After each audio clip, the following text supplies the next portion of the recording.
Tele দুনিয়ার জনপ্রিয় অভিনেত্রী সোলাঙ্কি রায় ছোট পর্দার মাধ্যমে বিনোদন জগতে পা রাখলেও বর্তমানে সিনেমা থেকে সিরিজ সর্বত্রই দাপটের সঙ্গে কাজ করছেন নায়িকা। তবে তার কাজের পাশাপাশি ব্যক্তিগত জীবনও মাঝে মধ্যেই উঠে আসে চর্চায়। 2018 সালে ভালোবেসে স্কুলের বন্ধু সাক্ষ্যর সঙ্গে গাঁটছড়া বেঁধেছিলেন নায়িকা, কিন্তু হঠাৎ করেই তাদের মধ্যে আসে বিচ্ছেদ। সেই বিচ্ছেদের কথা সোলাঙ্কি সকলকে জানালেও কেন সেই বিচ্ছেদ হয়েছিল তা নিয়ে কখনো মুখ খোলেনি নায়িকা। এবার অবশেষে এই নিয়ে কথা বললেন তিনি। নায়িকা বলেন, আমাদের সমস্যাটা হয়েছিল মূলত দূরত্ব নিয়ে। আমরা দুজন দুটো আলাদা টাইম জোনে থাকতাম। তারপর আমার কাজের যা সময় ছিল সেটার পর আর আমাদের সেভাবে কথা হতো না। আমার যখন কাজ শেষ হতো ও তখন ঘুম থেকে উঠতো আর অফিসের জন্য বেরিয়ে যেত।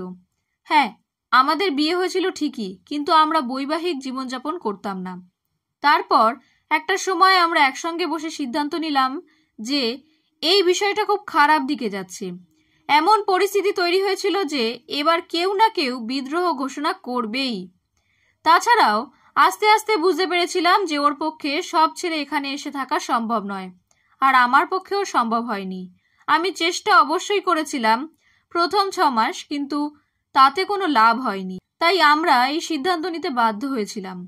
কিন্তু মুশকিলটা হচ্ছে ডিভোর্স আমাদের দেশে এখন একটা ট্যাবু।